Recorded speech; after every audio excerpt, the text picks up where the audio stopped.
안녕. 오늘은 28조 학습 활동부터 시작해 보도록 하겠습니다. 우리가 지난 시간에는 나이덕 시인의 산속에서를 배웠죠. 그 산속에서 배운 거를 우리가 생각을 하면서 다시 되짚어 본다는 마음으로 학습 활동을 정리해 보도록 합시다. 학습 활동 1. 이 작품을 감상하고 시상 전개에 따른 화자의 경험과 그 경험에서 얻은 깨달음에 대해 알아보자 이렇게 되어 있어요. 그래서 1, 2, 3, 4연 이렇게 되어 있고 1연과 3연은 화자의 경험으로 이루어져 있고 2연과 4연은 그에 따른 그 경험에서 얻은 깨달음이 나와 있었습니다. 그래서 1연을 먼저 보면요. 어둠 속에서 길을 잃고 헤매다 멀리서 보이는 불빛의 따뜻함을 느낌, 이게 바로 화자의 경험이었다면 2연에서는 그 1년에서 얻었던 그 경험에서 무엇을 깨달았던 건가요? 그렇죠. 한번 써보도록 할까요? 선생님 좀 키울게요. 어둠 속에서 어떤 손이 있었어? 맞잡을 손이 있다는 것은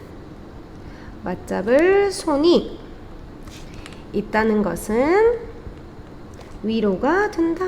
위로가 됨. 이렇게 정리를 해두면 되겠죠. 그리고 3연은요. 어떤 경험을 했어요, 화자가? 산속에서 뭐를 맞이했죠? 그렇죠. 밤을 맞이했죠. 산속에서 밤을 맞았을 때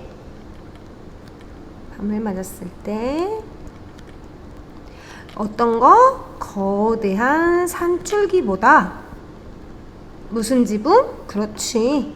작은 지붕이었죠. 산에 갇힌 작은 지붕들이 더 큰 위안이 되어줌.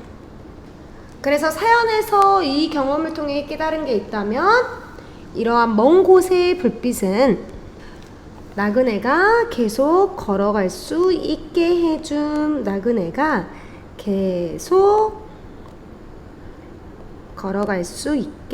해줌. 이렇게 정리를 해두면 되겠죠. 그래서 화자의 경험은 1년 3연이고 그 1년 3연의 뒤에 오는 부분들이 바로 그 경험에서 얻은 깨달음을 가지고 있다. 이렇게 정리를 해두면 됩니다. 자, 내려와서 2번 봅시다. 문학의 무슨 기능? 그렇죠. 윤리적 기능이 나와 있어요. 이 작품에 담긴 주제의식을 바탕으로 바람직한 삶의 자세가 어떤 건지 생각해보자는 거죠. 자, 그래서 1번. 다음 밑줄 친 시구의 의미를 비교해보고 이를 통해 화자가 말하고자 하는 바람직한 삶의 자세를 적어보자 이렇게 되어 있어요. 한번 읽어볼까요? 먼 곳의 불빛은 나그네를 쉬게 하는 것이 아니라 계속 걸어갈 수 있게 해준다는 것을.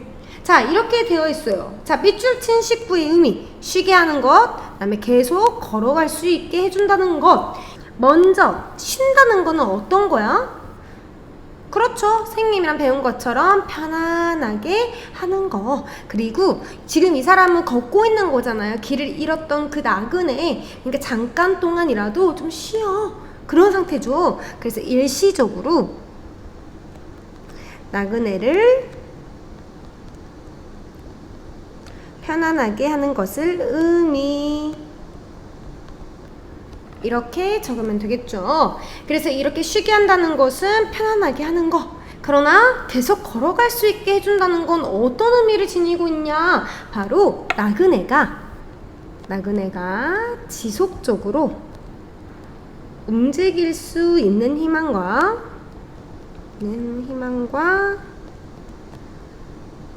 힘을 심어주는 것을 의미함. 이렇게 정리하면 되겠죠. 그리고 밑에 한번 볼까요? 화자가 말하고자 하는 바람직한 삶의 자세는 그럼 어떤 것이냐? 바로 어떤 거야? 그렇죠. 포기하지 않고 친구가 만약에 위험에 처하거나 지금 위로가 필요해. 그럼 옆에서 토닥토닥 힘내주면서 그 길을 계속 걸어갈 수 있도록 희망을 심어주는 것. 그런 자세가 필요하다라는 거죠. 정리를 해보면요. 삶의 길에서 시르에 빠진 누군가에게 시리라고 하면은 이제 뭐 시련 아니면 뭐 고통을 받고 있는 사람들, 슬픈 사람, 이렇게 그런 거에 빠진 누군가에게 포기하지 않고 계속 길을 걸어갈 수 있도록 희망과 힘을 주는 존재가 되는 것. 희망과 힘을 주는 존재가 되는 것. 그게 바로 이 화자가 말하고자 하는 바람직한 삶의 자세라는 거죠. 자, 그래서 옆으로 한번 넘겨볼까요? 옆에 보면요, 3번 보이죠? 감상 다지기 보입니까? 그래서 우리가 이걸 한번 같이 한번 해보도록 할게요. 자신이 감상했던 문화작품 중에서 한 편을 정해서 다른 사람에게 소개해보자 있죠. 자신이 감상했던 문화작품 중에서 한 편, 이거를 바로 선생님이 과제로 한번 해보도록 하겠습니다. 여기가요, 과제입니다. 과제. 친구들 꼭 하라는 이야기예요. 그래서 자신에게 어떠한 뭐 가르침이나 깨달음 이런 걸 준 작품이 있는지, 아니면 즐거움이나 감동을 준 작품이 있는지 각각 한 편씩 뽑아보고 그 이유를 말해보자 이렇게 되어 있죠. 그래서 가르침이나 깨달음을 준 작품 혹은 즐거움이나 감동을 준 작품, 이거 중에 우리 애기들은요, 하나만, 한 개만 선택해서 이 둘 중 다 하지 말고 얘를 하든지 얘를 하든지 한 개만 해서, 옹클 보면요, 오늘 올라가는 2차 시에는 바로 과제방을 선생님이 만들어 두도록 하겠습니다. 그래서 댓글로 우리 친구들이 다 남겨주면 될 것 같아요. 글이 길게 쓰지 않아도 돼요. 어떻게 쓰냐면요, 내가 감상했던 문화작품 중에서 가르침이나 깨달음 준 작품은, 아니면 즐거움이나 감동을 준 작품은 뭐뭐뭐이다, 이렇게 작품명을 먼저 쓰고 그 다음에 그 이유가 있어야겠죠. 이렇게 때문이다, 뭐 이런 거, 아니면은 뭐 다른 이름을 이렇게 됐었다, 뭐 이런 것처럼 뒤에는 당연히 뭔 다로 끝나는 종결어미가 와야 되고. 그래서 우리 친구들이 이 과제를 수행해 주면 되겠습니다. 선생님은 과제를 하나씩 다 읽어보기 때문에 한 명이라도 놓치면 선생님이 바로 연락을 하겠습니다. 과제 해라잉, 이렇게. 알겠죠? 그래서 어렵지 않은 부분이니까 한번 곱씹어 보도록 해요. 뭐 시나 소설, 뭐 수필, 희곡 이런 거 다 될 것 같아요. 그래서 그 중에서 작품을 골라서 우리 친구들한테 한번 보여주는 게 좋을 것 같아요. 선생님이 과제를 선정하게 되었습니다. 한번 해보세요. 해가지고 과제방에 남겨주세요. 알겠죠? 네, 그래서 옆으로 넘겨볼까요, 우리? 바로 뒤로 넘기면은 감상을 마치며가 있어요. 굉장히 정리가 잘 돼 있어서 선생님이 여기도 같이 읽고 가려고요. 한번 읽어볼까요? 밑줄만 칠게요. 산속에서 길을 잃고 헤매었던 화자의 경험을 바탕으로 어려움을 겪고 있는 이들에게 희망이 될 수 있는 따뜻한 힘에 관해 성찰한 시이다. 이 작품에서 불빛은 산속에서 길을 잃은 사람에게 따뜻함과 안도감을 주는 존재, 칠흑 같은 어둠 속에서 우리가 의지하며 도움을 받을 수 있는 존재, 큰 힘으로 어깨를 감싸주는 포용력 있는 존재로 그려져 있다. 특히 이 작품 사연에서 불빛의 진정한 의미를 발견할 수 있는데, 그것은 불빛이 나그네를 쉬게 하는 것이 아니라 계속 걸어가게 해준다라는 것이다. 쉬게 한다는 것은 잠깐, 그리고 일시적으로 나그네를 편안하게 하는 것이다. 그러나 계속 걸어갈 수 있게 해준다는 것은 나그네가 지속해서 움직일 수 있는 희망과 힘을 심어준다는 것이다.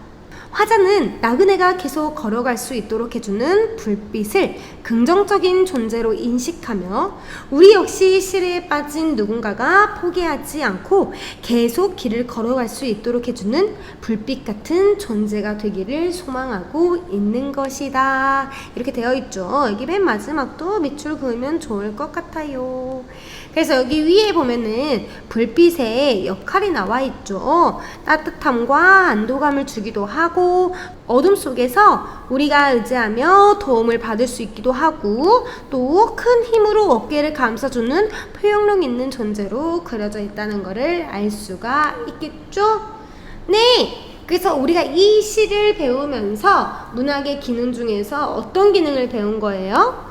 그렇죠. 윤리적 기능을 배웠죠. 바로 옆 페이지 31쪽 가볼까? 31쪽. 여기 문학의 기능.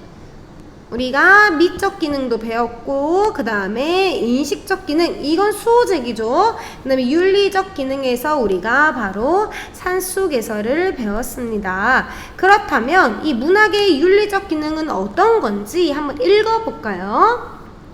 문학의 윤리적 기능, 작품 속에 그려진 인물을 통해 어떤 모습을 본받아야 하고 또 어떤 삶의 모습을 지향해야 하는지 우리가 분별해 보게 된다는 거죠.